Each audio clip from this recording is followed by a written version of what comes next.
The rhythm of the rain in the small village of Wrenwood, nestled between rolling hills and dense forests, rain was more than just a weather phenomenon, it was a lifeline.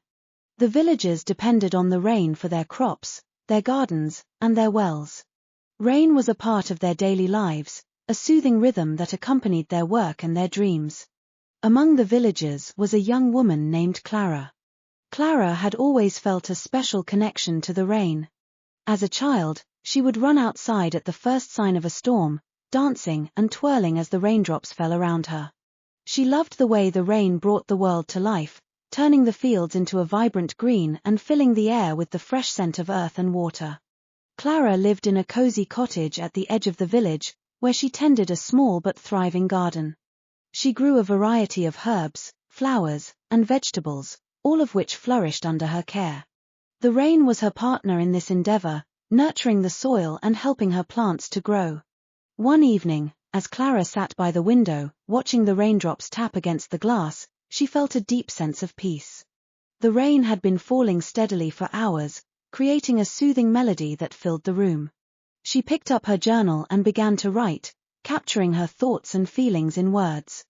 "The rain is like a gentle lullaby," she wrote, singing the world to sleep and waking it up anew.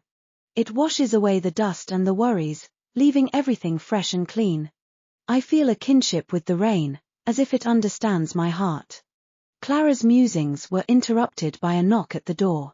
She set down her journal and opened the door to find an old man standing on her porch. He was drenched from head to toe, his clothes clinging to his thin frame. His eyes were kind but weary, and he leaned heavily on a wooden cane. "Good evening, miss," he said, his voice raspy from the cold. "I hate to trouble you, but I seem to have lost my way. Could you offer me some shelter from the rain?" Clara immediately welcomed him inside, offering him a warm blanket and a seat by the fire. She brewed a pot of tea and handed him a steaming cup. "Please, make yourself comfortable," she said. "My name is Clara. What brings you to Wrenwood on such a stormy night?" The old man took a sip of tea, his hands trembling slightly. "Thank you, Clara. My name is Arthur. I was traveling to visit my daughter in the next village when the storm caught me by surprise. I've been wandering for hours, trying to find my way." Clara felt a pang of sympathy for the old man. "You're safe here, Arthur. Stay as long as you need to. The rain can be quite unforgiving." As the night wore on, Clara and Arthur sat by the fire, talking and sharing stories.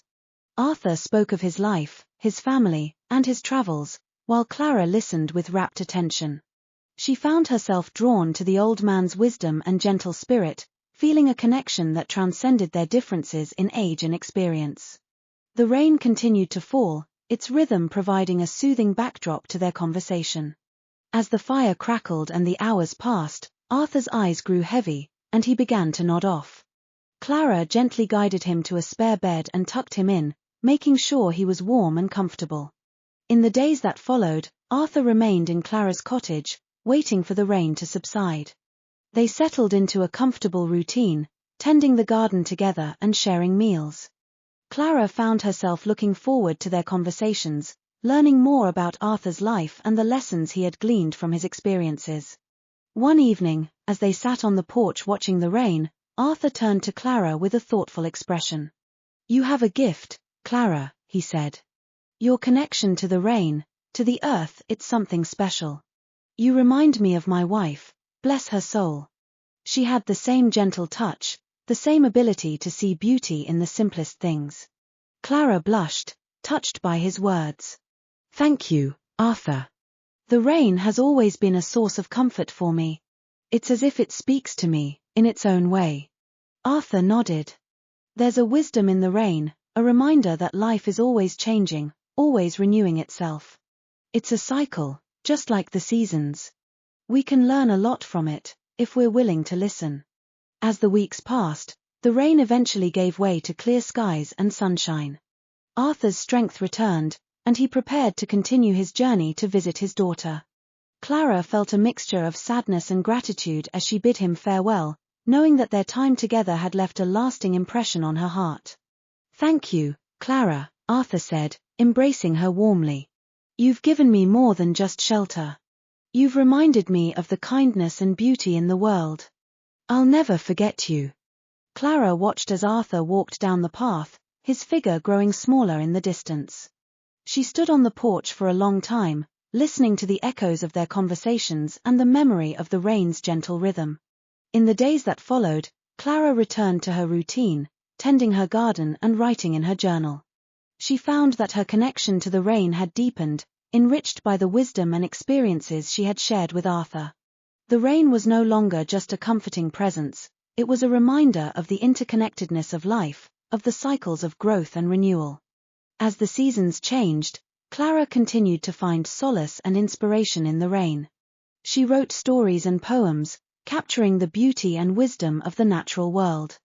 Her garden flourished, a testament to her care and the nourishing rain that fell from the heavens. And so, in the village of Wrenwood, the rain remained a cherished companion, its rhythm a constant reminder of the beauty and resilience of life. Clara's cottage became a place of refuge and inspiration, where the gentle touch of the rain could always be felt, and where the lessons of kindness, connection, and renewal were embraced.